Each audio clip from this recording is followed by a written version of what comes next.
Уфа шәһәренең беренче санлы Якшәмбе мәктәбе 128-нче белем бирү үзәге нигезендә эшләп килә. 2002 елның гыйнварында ишекләрен ачкан бу мәктәпкә баштагы мәлләрдә балаларны бөртекләп җыйсалар, бүгенге көндә монда 150 бала шөгыльләнә. Инсия Рагибовна Зибатова беренче директорыбыз иде. Шушы мәктәптә шундый ук дәрәҗәле укытучылар Галия Салакиевна, Гөлшәчәк Ермөхәмәтова. Ел сайын мәктәп укучылары фәнни-гамәли конференцияларда катнашалар, район, шәһәр, республика, бөтен Россия халыкара конкурсларда призлы урыннар яулыйлар. 2022 елның ноябрендә Татар Якшәмбе мәктәбе базасында педагогик хезмәткәрләрнең һөнәри осталыгын өзлексез күтәрү үзәге белән берлектә татар халкының мәдәни мирасына тарту процессында укучыларга рухи-әхлакый тәрбия бирү инновацион мәйданчыгы ачылды. Безнең школда 150 бала укый. 6 педагог, 5-се высшее образование белән, 4-се высшая квалификационная категория. Основной дәресләр үтә инде якшәмбе көнне. Мондый көннәрне дә укытабыз балалар. Бик шат булып йөриләр безгә, яратып безне. Мәктәп эшчәнлеге социаль гуманитар юнәлештә алып барыла. Татар теле һәм әдәбияты дәресләрен балалар кызыксынып өйрәнәләр. Программа татар сөйләм телен белү сәләтен һәм күнекмәләрен формалаштыруга юнәлдерелгән. Аннан тыш яшь-үсмерләр татар фольклоры, каз өмәсе, карга боткасы, киче туры кебек милли бәйрәмнәр белән дә танышалар. Шулай ук татар биюе, татар халык уен кораллары һәм музыкасы кебек түгәрәкләргә укучылар яратып йөри.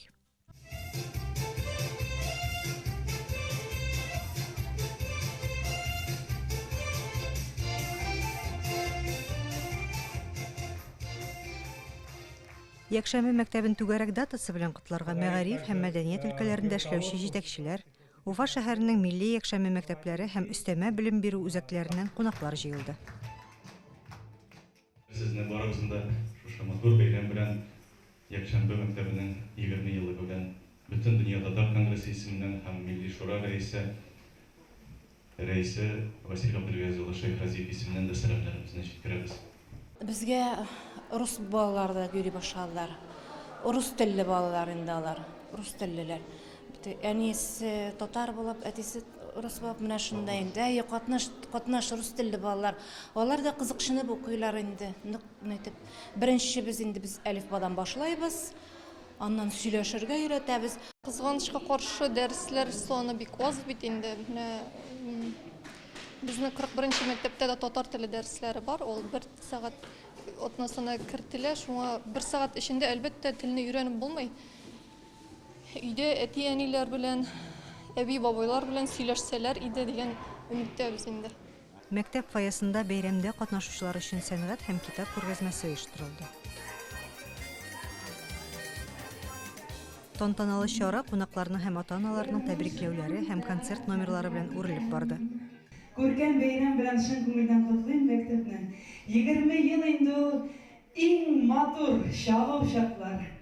Кичәдә коллективка рәхмәт сүзләре һәм яңа уңышлар, һөнәри җиңүләр, казанышлар, ата-аналар һәм чыгарылыш сыйныф укучыларына мәктәп эшләрендә актив катнашу теләкләр яңгырады.